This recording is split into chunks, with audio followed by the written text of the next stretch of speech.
PCR is separate from that. It's just a process that's used to make a whole lot of something out of something. That's what Also, it is. But it's not.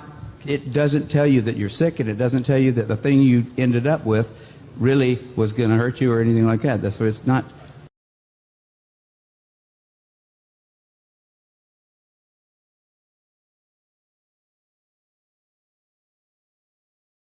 I want to ask this to Kary. How do they misuse PCR to estimate all these supposed free viral RNAs that may or may not be there? I think misuse PCR is not quite. I don't think you can misuse PCR.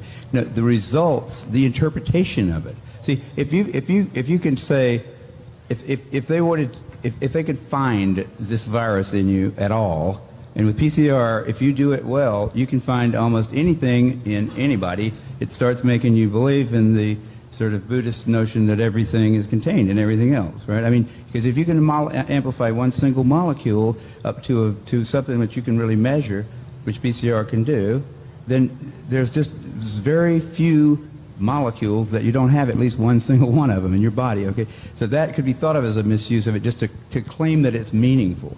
But the real misuse of it is that you don't need to test for HIV. You don't need to test for the other 10,000 retroviruses that are unnamed also in the subject.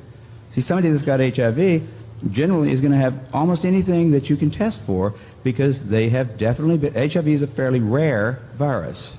There's only 1 million of us out of 250, 300 million people in America that have that virus. So you have to get around, either your mother had to have it and pass it to you, or you have to really be paying a lot of attention to people that do have it and paying only attention to them and get a pretty good chance of getting it that way. It's hard to get it, but if you have it, there's a good chance you've also got a lot of other ones because you've been in the market for it's been possible for you to get a lot of.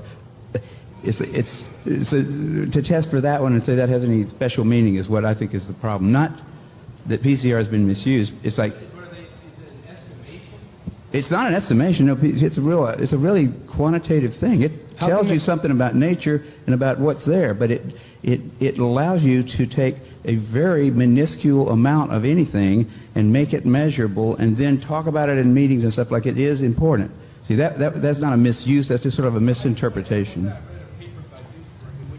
Even after all these PCR, this quantitative PCR, that if you just get down to a basic virological count, it's still 1 in 1,000 to 1 in 10,000. HIV in 1 to 1 in 1,000, 1 in 500 to 1 in 1,000 T cells. It is. No, there's very little of what they call HIV, and what's been brought out here by Philpott and Isai already.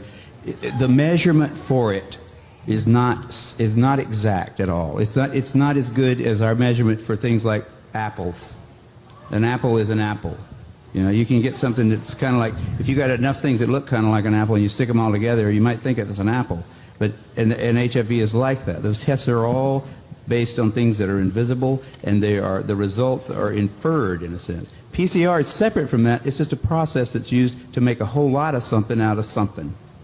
That's what also, it is. But it's not. It doesn't tell you that you're sick, and it doesn't tell you that the thing you ended up with really was going to hurt you or anything like that. That's what it's not.